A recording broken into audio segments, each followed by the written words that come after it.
তেখেতে যদি কিবা কাৰণে মিয়া ভোটেৰে মুখ্যমন্ত্ৰী আসনত বহে তেখেতে পাকিস্তানৰ পৰা চৰকাৰ চলাব নে দিছপুৰৰ পৰা চৰকাৰ চলাব ইমানখিনি অভিযোগ তেখেতৰ ওপৰত আছে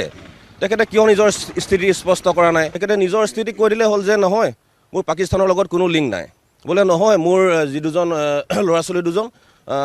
ব্ৰিটেনৰ নাগৰিক নহয় ভাৰতীয় নাগৰিক তেখেতে ক'লেই হ'ল তেখেতৰ পত্নীৰ নামত পাকিস্তানত বেংক একাউণ্ট সক্ৰিয় হৈ থকা নাই মুখ্যমন্ত্ৰী যদি কিবা কাৰণে তেখেত হ'বলৈ হয় আমাৰ সমাজ জীৱনৰ কাৰণে অসমীয়া সমাজ জীৱনৰ কাৰণে ই ভয়াৱহ ৰূপ ল'ব কেনেবাকৈ যদি আমাৰ শত্ৰু ৰাষ্ট্ৰ পাকিস্তান বুলি ক'লে সামান্য এখন যদি ক্ৰিকেট খেলো হয় আমাৰ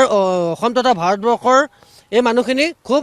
মানে স্পৰ্শকাতৰ হিচাপে সেই খেলখন আমি চাওঁ কেনেবাকৈ পাকিস্তানৰ হাতত ভাৰত পৰাস্ত হয়নি গতিকে তেনে ক্ষেত্ৰত এজন সাংসদ পাকিস্তানত গৈ ইমান দিন থকাটো বা পাকিস্তানৰ লগত এনেকুৱা ধৰণৰ সম্পৰ্ক থকাটো আমাৰ অসম তথা ভাৰতবৰ্ষৰ কাৰণে সঁচাকৈ খুব দুৰ্ভাগ্যজনক আৰু এই কথাটো তেখেতে খুব সোনকালে মানে স্পষ্টকৈ ক'ব লাগিছিলে কালিয়ে যিহেতু আমি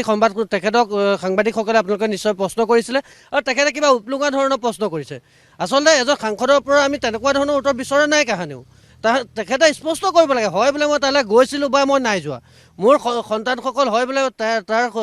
নাগৰিক হয় বা নহয় এজন অসমৰ বা ভাৰতবৰ্ষৰ সাংসদ হৈ পাকিস্তানত ইমান দিনৰ ভ্ৰমণ কাৰ্যসূচীত কিহৰ কাৰণে গৈছিলে পাকিস্তানৰ কোনসকল ব্যক্তিক তেখেতে লগ কৰিছিলে বা তাত কি ধৰণৰ আলোচনা হৈছিলে পত্নীয়ে ক'ত কি চাকৰি কৰিছিলে বা কেনেকুৱা ধৰণৰ সূত্ৰ হৈছিলে এই গোটেইখিনি ৰাজহুৱা কৰক তেখেত যদি প্ৰকৃততে দোষী হয় গতিকে কঠোৰতম কঠোৰ যাতে শাস্তি প্ৰদান কৰে ঘোৰ কালপিত হ'ল অসমৰ কালপিতেই হ'ল গৌৰৱ গগৈ সম্পূৰ্ণ দুখ আছে কাৰণেতো সি পলায়ন কৰিছে চালাই বেৰা কৰিব কথা কৈ আছে